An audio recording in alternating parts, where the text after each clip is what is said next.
Let's go straight to Griselda Lewis. Griselda, from the floor of the media space here at the Nasrec Expo Center, you're not out and about chasing protests and the likes with that energy of yours. Talk to me, who do you have there to further the conversation as we delve into the details and the nitty-gritty of what came out of the declaration? Well, Tulas, without a doubt, you could say that it has been a grueling couple of days, I'd say 48 hours, not just for those leaders of the G20 that were participating in those talks that ultimately led to a declaration, but there are men and women who have been working behind the scenes, and these are men and women who've traveled from around the world. They are the ones who have to convey information, the conveyor belts of information, if I may, from the various countries, not only from G20 countries participating, G19 minus the United States of America, and of course from other countries as well that are not part of the G20.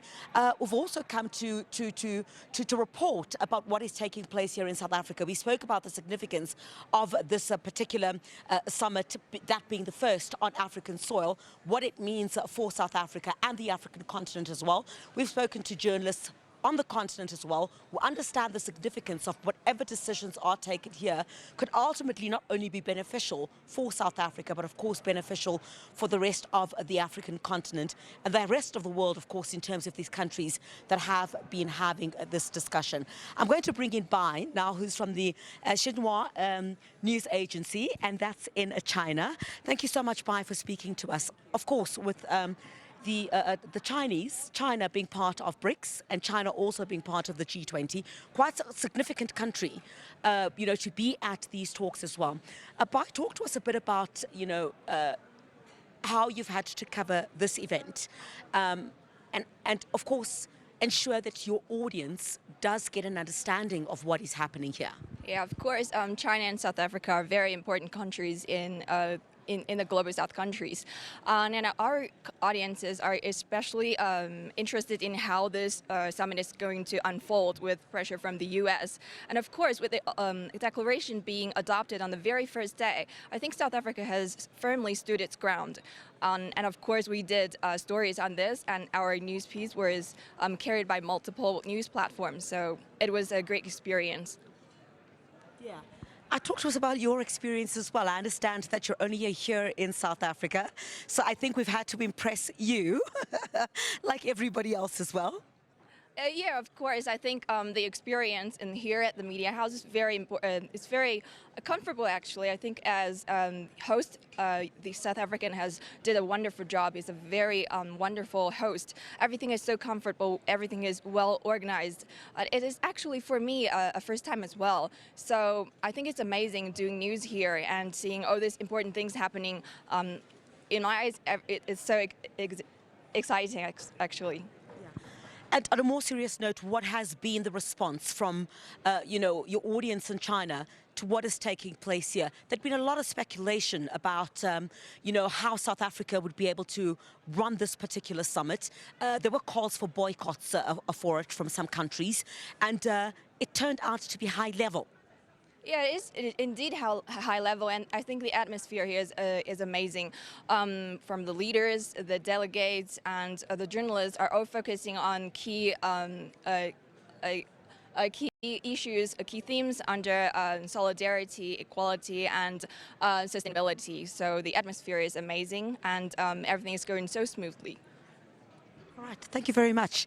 Indeed, if you could move to us this way, thank you very much, Bai, who's from the Xinhua news agency, talking to us, of course, a bit about the experience of the viewers in that country, what they wanted to hear, how they needed to ensure that the audience in their country understands what's taking place here. Of course, China being a very critical country when we talk about relations with South Africa.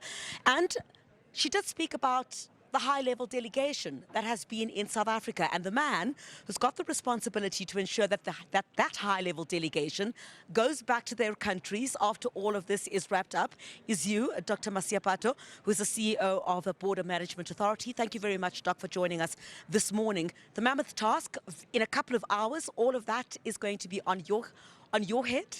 You need to ensure that all these high-profile delegates and all our visitors in South Africa who are here for the G20 are leaving on their way and that proper logistical measures have been put in place. Quite a mammoth task. No, thank you very much, Griselda. Yes, indeed, it is a mammoth task. But of course, we have been able to bring them in without any incident, and we should be able to exit them without any incident. You will remember in terms of bringing them in, the busiest days were Thursday as well as Friday throughout into the night, into yesterday, Saturday. And of course, in terms of the exit, by the way, we have already started exiting them. The Prime Minister of the UK had already exited during the course of yesterday. The head of state from Spain had already exited. The Irish head of state had already exited. And of course, some of the other delegates from Qatar, as well as some from the UAE had already exited. So of course, we are expecting that a number of them will start exiting also during the course of today, into the night, and of course, during the week.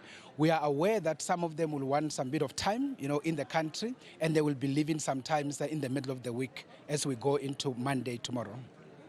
Right, so all those logistical plans have been put in place to ensure that there is that smooth transfer of them from OR Tambo to the relevant areas where they need to travel to.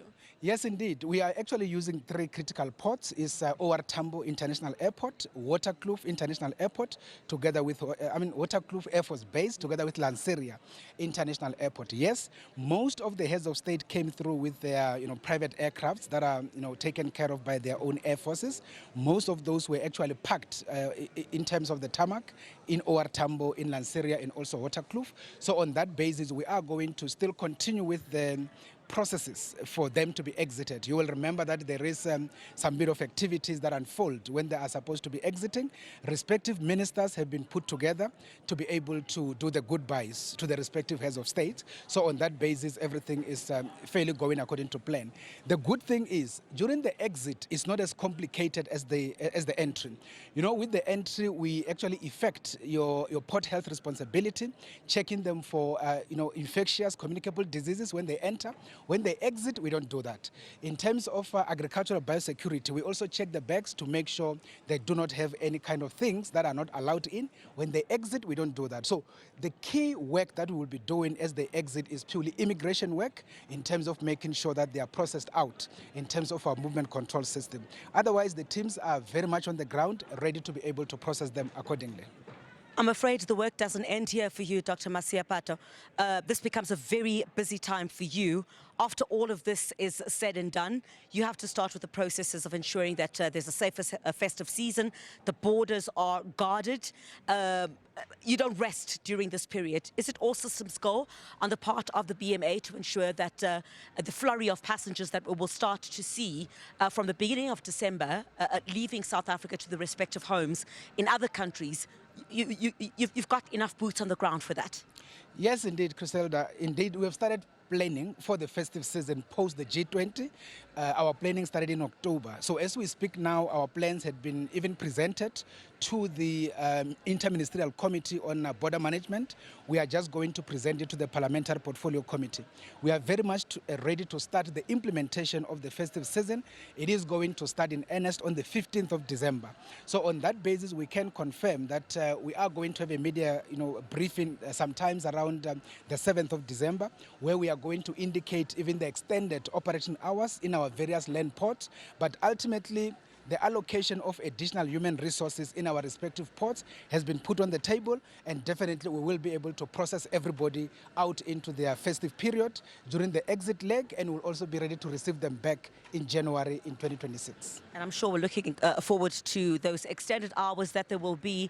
Officials will need, of course, to work extra hours to ensure that there isn't that long traffic that we would see at some of these very key points where people will be leaving from. Thank you very much indeed, Dr. Masiapato, who is the CEO of the Border Management Authority, touching on a number of things, of course. Very important area that he covers.